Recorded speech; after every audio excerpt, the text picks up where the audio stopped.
July 21ನೇ ತಾರೀಕು ಉಪರಾಷ್ಟ್ರಪತಿ ಧನ್ಕರ್ ರಾಜೀನಾಮೆ ಕೊಟ್ಟರಲ್ಲ, ಅದಾದ ಮೇಲೆ ಏನಾಗುತ್ತೆ ಅನ್ನುವಂಥ ಕುತೂಹಲ ಇತ್ತು. ಇವತ್ತು ಮತದಾನ ಈಗಾಗಲೇ ಶುರುವಾಗಿದೆ, ಚುನಾವಣೆ ನಡೀತಾ ಇದೆ. ಪ್ರಧಾನಿ ನರೇಂದ್ರ ಮೋದಿ ಮತದಾನ ಮಾಡಿದ್ದಾರೆ.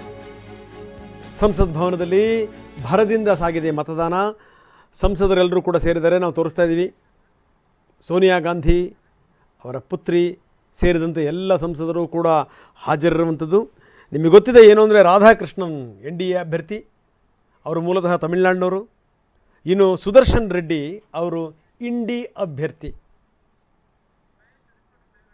ಬನ್ನಿ, ನಮ್ಮ ಪ್ರತಿನಿಧಿ ಮಹೇಶ್ ಈಗ ನಮ್ಮೊಂದಿಗೆ ನೇರ ಸಂಪರ್ಕದಲ್ಲಿದ್ದಾರೆ. ಮಹೇಶ್, ಬಹಳ ಗಮನಿಸಬೇಕಾದಂಥ ಸಂಗತಿ, ಮೇಲ್ನೋಟಕ್ಕೆ BJPಯ ಬಲಾಬಲವೇ ಜಾಸ್ತಿ ಇದೆ ಅಂತ ಅನಿಸ್ತಾ ಇದೆ, ಅಂದರೆ NDA ಬಲಾಬಲವೇ ಜಾಸ್ತಿ ಇದೆ ಅಂತ ಅನಿಸ್ತಾ ಇದೆ. ಇದೆಲ್ಲದರ ನಡುವೆ ಈಗ ಚುನಾವಣೆ ನಡೀತಿರುವಂಥದ್ದು, ಮತದಾನ ಕೂಡ ಭರದಿಂದ ಸಾಗ್ತಿರುವಂಥದ್ದು. ಏನಿದೆ ಹೆಚ್ಚಿನ ವಿವರ?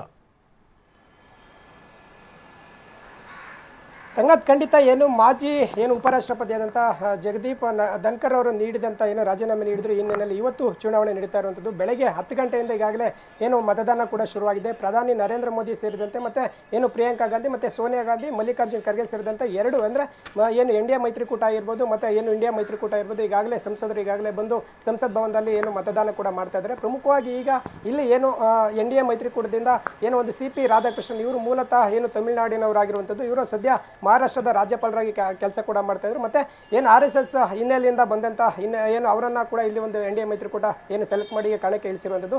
ಬೆಳಗ್ಗೆಯಿಂದ ಕೂಡ ಮತದಾನ ನಡೀತಾ ಇದೆ. ಸಂಜೆ 6 ಗಂಟೆ ಬಳಿಕ ಒಂದು ಫಲಿತಾಂಶ ಕೂಡ ಪ್ರಕಟ ಆಗಲಿದೆ ಅಂತ ಹೇಳ್ಬೋದು. ಮತ್ತೊಂದು ಕಡೆ ಇಂಡಿಯಾ ಮೈತ್ರಿಕೂಟ ಇದರ ಆಪೋಸಿಟ್ ಆಗಿ ಅಂದರೆ ದಕ್ಷಿಣ ಭಾರತದವರನ್ನ ಕೂಡ ಸೆಲೆಕ್ಟ್ ಮಾಡಿರುವಂಥದ್ದು. ಪ್ರಮುಖವಾಗಿ ಆಂಧ್ರ ಪ್ರದೇಶದ ನಿವೃತ್ತ ಒಂದು ಸುಪ್ರೀಂ ಕೋರ್ಟ್ನ ನ್ಯಾಯಮೂರ್ತಿ ಆದಂಥ B ಸುದರ್ಶನ್ ರೆಡ್ಡಿ ಅವರನ್ನ ಕಣಕ್ಕೂ ಕೂಡ ಇಳಿಸಿರುವಂಥದ್ದು. ಇಲ್ಲಿ ಮೇಲ್ನೋಟಕ್ಕೆ ಹೆಚ್ಚಿನ ಬಹುಮತ NDA ಮೈತ್ರಿಕೂಟ ಇದ್ರೂ ಕೂಡ ಎಲ್ಲ ಒಂದು ಕಡೆ ಒಳೆಯೇಟು ಕೊಡುವಂಥ ಸಾಧ್ಯತೆ ಕೂಡ ಹೆಚ್ಚಿದೆ ಅನ್ನೋದು ಕೂಡ ಈಗ ಅವರ ಒಂದು ಕಳೆದ 3 ದಿನಗಳಿಂದ ಕೂಡ ಸಂಸದರನ್ನ ಇಲ್ಲೇ ದೆಹಲಿಯಲ್ಲೇನೆ ಎಲ್ಲ NDA ಮೈತ್ರಿಕೂಟದ ಸಂಸದರನ್ನ ದೆಹಲಿಯಲ್ಲೇನೆ ಒಂದು ಸಭೆ ಕೂಡ ಮಾಡಿರುವಂಥದ್ದು. ಪ್ರಮುಖವಾಗಿ ನರೇಂದ್ರ ಮೋದಿ ಅವರು ಈಗ ನೇರವಾಗಿ ಸೂಚನೆ ಕೂಡ ನೀಡಿದ್ದಾರೆ. ಬಹುತೇಕ ಈಗ NDA ಒಂದು ಮೈತ್ರಿಕೂಟಕ್ಕೆ ಹೆಚ್ಚಿನ ಒಂದು ಸಂಸದರ ಬಲ ಇರುವಂತಹ ಹಿನ್ನೆಲೆಯಲ್ಲಿ CP ರಾಧಾಕೃಷ್ಣನ್ ಅವರು ಉಪರಾಷ್ಟ್ರಪತಿ ಆಯ್ಕೆ ಆಗೋದ್ರಲ್ಲಿ ಎರಡನೇ ಮಾತಿಲ್ಲ ಅಂತ ಹೇಳ್ಬೋದು.